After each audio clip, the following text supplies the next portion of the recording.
It is always an absolute pleasure and honor to be in Durban. I want to let you know that I was born and raised in this town all my life. Lived in D section, Mlazi, later H section, and studied here, and so this is my hometown.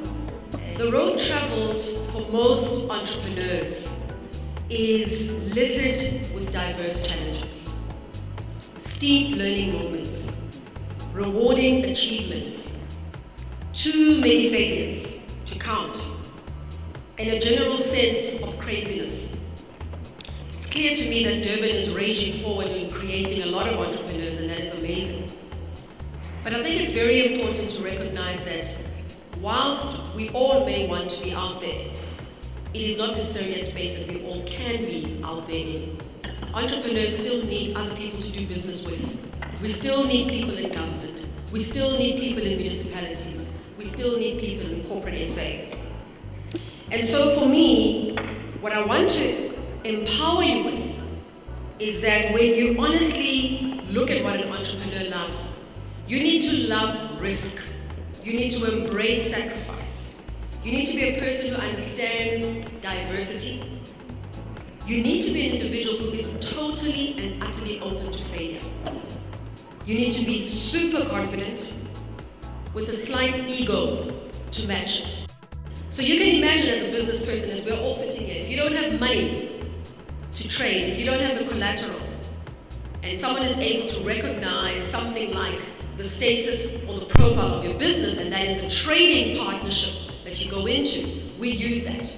And that's a very, very important thing, to understand your business, to understand your sector, and to see and identify gaps where you're actually able to turn skills or particular criteria in your profile into collateral, into money.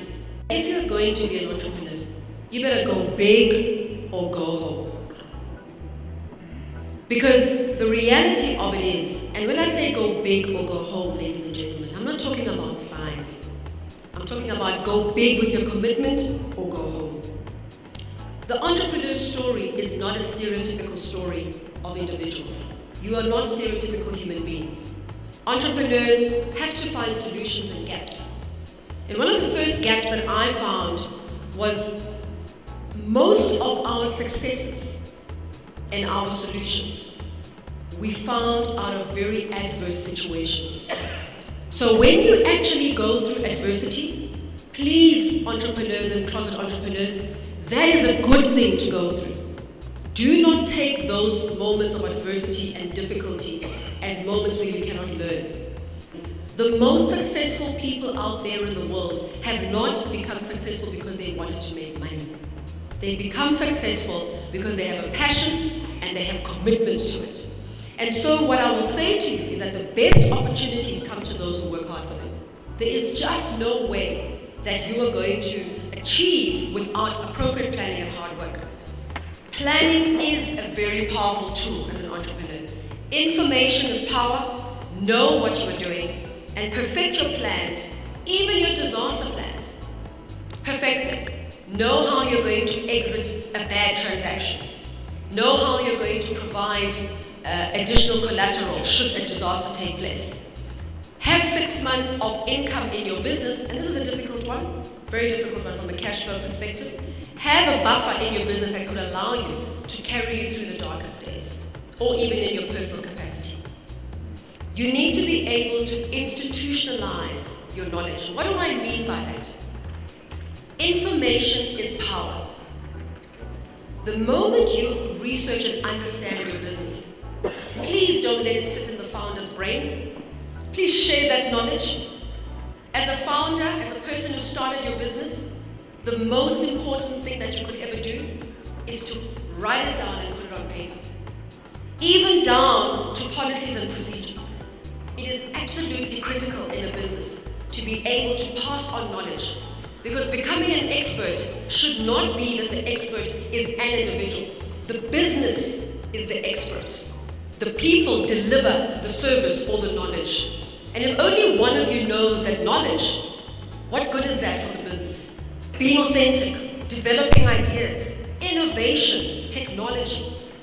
People need to believe your story, and you need to be able to encompass all of these factors within your story. Is your business a business that is driven by technology? How?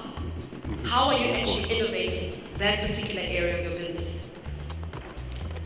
Please go beyond the label of being a BEE business if you're going to be a successful entrepreneur. And what do I mean by that? You are Black-owned businesses. Fantastic.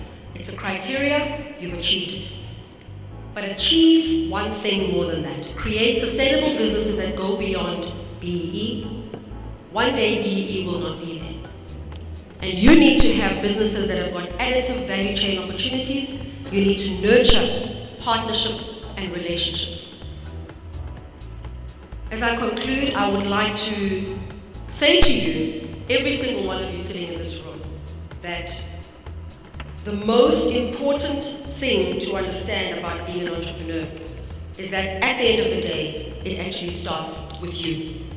And I do hope that as you continue in your journeys, that you've taken a nugget or two from what we had to say, and that you participate actively, particularly in a community, in a society where you have the municipality literally saying we're walking hand in hand with you. I wish you all the luck. Thank you.